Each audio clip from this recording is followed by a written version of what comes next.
वनतारा के खिलाफ बोलने वालों को अब सुप्रीम कोर्ट की तरफ से जवाब मिला।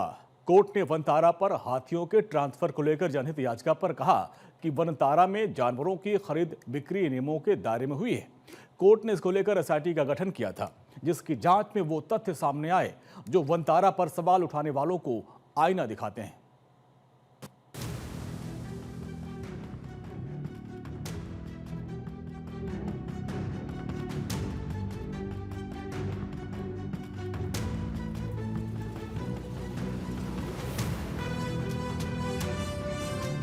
जिस वनतारा को जंगली जानवरों का सेकंड होम कहा जाता है, जिसका लक्ष्य है जानवरों का बचाव, देखभाल, रेस्क्यू केयर और रिहैबिलिटेशन, और जिसे जंगल का तारा दुनिया कहती है, उसी वनतारा को लेकर जब सवाल उठे तो एसआईटी जांच भी हुई और इसी एसआईटी रिपोर्ट में वो फैक्ट्स एंड फिगर्स सामने आए जिस पर देश की सबसे बड़ी अदालत ने भी दो टूक शब्दों में कहा है कि वनतारा में किसी तरह की गड़बड़ी नहीं पाई गई है। वनतारा पर लगाए गए सभी आरोप गलत पाए गए हैं। अंबानी परिवार के लिए वनतारा उनका कोई प्रोजेक्ट नहीं है, बल्कि वनतारा से अनंत अंबानी का दिल का रिश्ता रहा है। अंबानी परिवार का नाम जुड़ने से वनतारा सुर्खियों में तो रहा है, साथ ही ये टारगेट पर भी रहा है।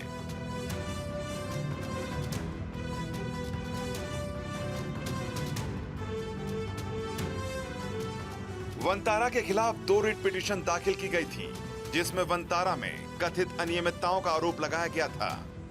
कोर्ट को पहले भी इस मामले में कुछ गलत नहीं मिला था, लेकिन मामला क्योंकि गंभीर था, लिहाजा कोर्ट ने 28 अगस्त को मामले की जांच के लिए एक एसआईटी का गठन किया था। एसआईटी की टीम ने अपनी जांच में भारत से लेकर फॉरेन अथॉरिटीज तक की मदद ली। रिकॉर्ड खंगाले गए, साइट पर इस टीम ने विजिट किया, एफिडेविट्स की जांच की गई, साथ ही एक्सपर्ट से भी बातचीत की। लंबी पड़ताल के बाद एसआईटी ने अपनी रिपोर्ट तैयार की और इस रिपोर्ट में जो तथ्य सामने आए, उन्होंने वनतारा पर आरोप लगाने वाले हर शख्स को मानो आईना दिखाया। रिपोर्ट के मुताबिक वनतारा में किसी तरह के कानून का उल्लंघन नहीं किया गया है। वाइल्ड लाइफ प्रोटेक्शन एक्ट 1972, जो रूल्स, सीजेडे की गाइडलाइंस समेत फेमा, पीएमएलए समेत किसी भी कानून की अनदेखी वनतारा में नहीं की गई थी। वनतारा में सभी अधिग्रहण और इंपोर्ट पूरे दस्तावेजों और परमिशन के साथ हुए थे। इतना ही नहीं, इस रिपोर्ट में यहाँ तक कहा गया है कि वनतारा में जिस तरह से जंगली जानवरों की देखभाल होती है, वो एक बेंचमार्क है। कोर्ट ने यह भी पाया कि वनतारा को लेकर इस तरह के बेबुनियाद आरोप पहले भी लगाए गए थे। ऐसे में सुप्रीम कोर्ट ने सख्त होते हुए इस बात को भी कहा है, ऐसी अटकलबाजियों वाली याचिकाओं को जारी रखना प्रक्रिया का दुरुपयोग है।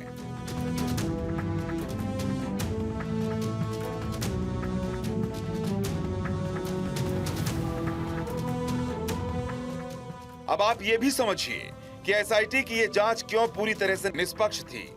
वजह थी 4 सदस्यीय एसआईटी का नेतृत्व पूर्व जज जस्टिस जे चेलमेश्वर ने किया था और टीम में जस्टिस राघवेंद्र चौहान, पूर्व मुंबई पुलिस कमिश्नर हेमंत नागराले और कस्टम अधिकारी अनिश गुप्ता शामिल थे। पूर्व जज जस्टिस जे चेलमेश्वर का नाम सबसे योग्य और निष्पक्ष जजों में शामिल है, जो हमेशा से पॉलिटिकल प्रेशर से अप्रभावित रहे हैं, जो धारा के विरुद्ध जाने में भी विश्वास रखते हैं, जिन्हें असहमति की सबसे मजबूत ताकत और सहमत लोगों की सबसे मजबूत उम्मीद तक कहा जाता है।